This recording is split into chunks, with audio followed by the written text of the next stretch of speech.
Hi guys, today I'm making chicken curry.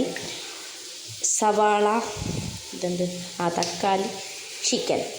ഇതൊരു പരീക്ഷണത്തിനുള്ളത് കൊണ്ട് കുറച്ച് ചിക്കനേ എടുത്തിട്ടുള്ളൂ. And this is my special chicken curry. തക്കാളി കറിയില്ല, ചിക്കൻ കറിയാണ്. അപ്പോൾ ഇതിൽ തക്കാളി, പച്ചമുളക്, വെളുത്തുള്ളി, ഇഞ്ചി ഇത്ര ഇട്ടിട്ടുണ്ട്. പിന്നെ പക്ഷേ മെഷീൻ വെച്ചിട്ട് അടിക്കാൻ എനിക്കൊരു പേടിയുണ്ട്. അതുകൊണ്ട് നമുക്ക് സിസ്റ്ററെ വിളിച്ചിട്ട് ഇതൊന്ന് അടിച്ചിട്ട് വരാം.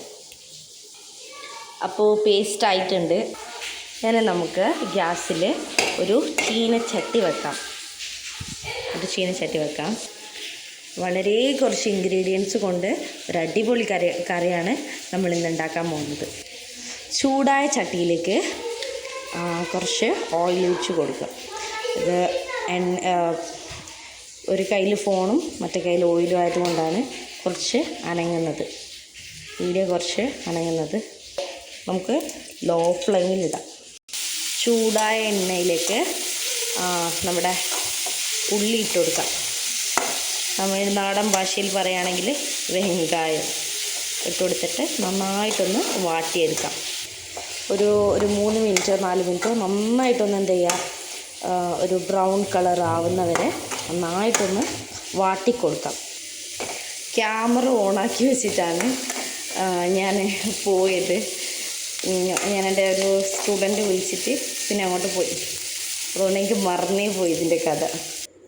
അത് കഴിഞ്ഞ് അതിലേക്ക് അരച്ച് വെച്ചിട്ടുണ്ടായ അരപ്പിട്ടു, അതുപോലെ തന്നെ ചിക്കൻ ഇട്ടു, പിന്നെ ഉപ്പ് ഇട്ടു. എനിക്ക് വീഡിയോ എടുക്കാൻ മറന്നുപോയി.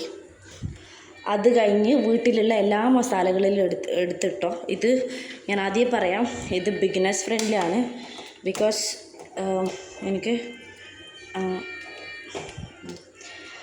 എന്താ വെച്ചെങ്കിൽ എനിക്ക് എത്ര അളവ് അങ്ങനെയൊന്നും അറിഞ്ഞൂടാ. ഇങ്ങനെ കുറച്ചെടുത്തിട്ട് ഇടാം. ആൻഡ് പിന്നെ കുറച്ച് ഉപ്പിടാം. ഉപ്പ് കുറച്ച് കൂടിയെന്നാണ് എൻ്റെ ഒരു സംശയം. ഇനി കുറച്ച് വെള്ളം ഒഴിക്കാം. ഉപ്പ് കൂടിയ വെള്ളം ഒഴിക്കണം എന്നാണെന്ന് തോന്നുന്നു. അതൊക്കെ ചോദിക്കാം. പിന്നെ മഞ്ഞൾപ്പൊടി അധികം ഇടണ്ട.